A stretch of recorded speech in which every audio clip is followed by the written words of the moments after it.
Hello বন্ধুরা, আজকে আমি চলে এসেছি এক কাস্টমারের বাড়িতে। তো এসে টিভিটাকে চালু করে দেখলাম যে কাস্টমার বলছিল সমস্যার কথা। তো সমস্যা হলো টিভির, তো দেখতে পাচ্ছেন ছবি চেনা যায় না, গলার মধ্যে কুয়াশার ভিতরে কিন্তু ছবি আছে। তো আমি এই টিভিটাকে খুলে চেকিং করব কোথা থেকে এই প্রবলেমটা হচ্ছে। তো আমি টিভিটাকে এবার ক্যাবিনেটটাকে খুলে নেব। টিভির ক্যাবিনেটটা খুলে নেওয়ার পরেই কিন্তু চেকিং করতে হবে এই প্রবলেমটা কোথা থেকে হচ্ছে। তো আমি স্ক্রু খোলার কাজ শুরু করে দিয়েছি। তো আপনারা যদি পুরোপুরি ভিডিওটি দেখেন তাহলে কিন্তু অবশ্যই বুঝবেন কোথায় এবং কেন হচ্ছে এই প্রবলেমটা। সিআরটি টিভির প্রায় এই সমস্যাটা হয়। তো আমি দেখব কেন প্রবলেমটা হচ্ছে। তো আমার এই ভিডিওতে কিন্তু পুরোপুরি সলভ করে দেখানো হবে। তো আমি এবার টিভিটাকে খুলে নিলাম। তো দেখতে পাচ্ছেন টিভি খোলা হয়ে গেছে।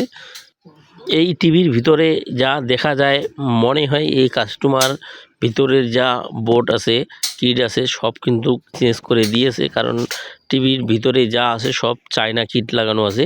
তো দেখতে পাচ্ছেন চায়না কিট।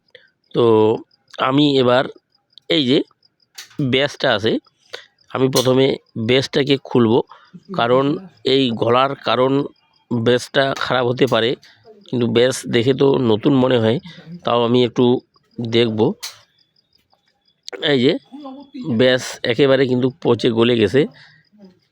বেসের যে কানেকশন রয়েছে, কানেকশন দেখবেন একেবারে কানেকশন পচে গলে গেছে। তো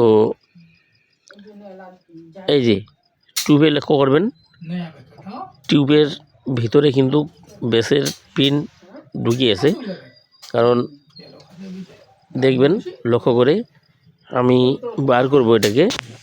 এই যে পিন যেটা পচে গলে আছে এটাকে আমি বাইর করে নেব। তো এটা এই প্রবলেমের জন্যই কিন্তু ছবিগুলো আমার গলা হচ্ছে। তো নতুন একটা বেস লাগাই দিয়ে কিন্তু কাজ সাকসেসফুল হয়ে যাবে।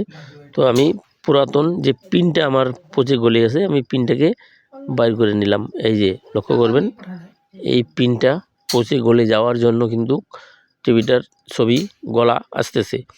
তো এবার আমি দেখব নতুন ব্যাস একটা লাগিয়ে, এই যে এই পিনটা পচে গলে যাওয়ার জন্য কিন্তু ছবিগুলা গলা আসতেছে। এবার আমি এই যে ব্যাস আছে, ব্যাসটাকে ডিসোল্ডারিং করব। ডিসোল্ডারিং আমার করা হয়ে গেছে। এবার আমি এই ব্যাসটাকে ফেলে একটা নতুন বেস লাগাবো।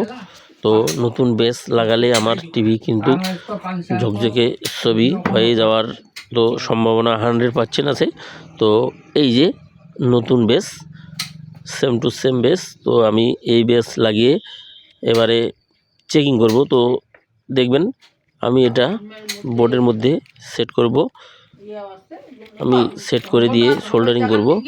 তো বন্ধুরা, এখনও যারা আমার চ্যানেলটি সাবস্ক্রাইব করেননি অনুগ্রহ করে চ্যানেলটি সাবস্ক্রাইব করবেন। আর আগে থেকে যারা সাবস্ক্রাইব করে রেখেছেন তাদেরকে অসংখ্য অসংখ্য অসংখ্য ধন্যবাদ। আর সাথে ভিডিওতে একটা লাইক করবেন। আপনার একটা লাইক করলে আমার নেক্সট ভিডিও বানার আগ্রহী বাড়িয়ে দেয়। আর আপনাদের বাড়িতে যদি সিআরটি টিভি হোক, এলইডি টিভি হোক, ডিজাইনার প্রবলেম হোক, যদি কোনো সমস্যা থাকে কমেন্টে জানাতে পারেন, চেষ্টা করব হেল্প করার। তো দেখবেন টিভিতে কিন্তু আমার এবারে ঝকঝকা ছবি চলে এসেছে। তো পুরোপুরি ভিডিওটির সাথে থাকার জন্য অসংখ্য ধন্যবাদ।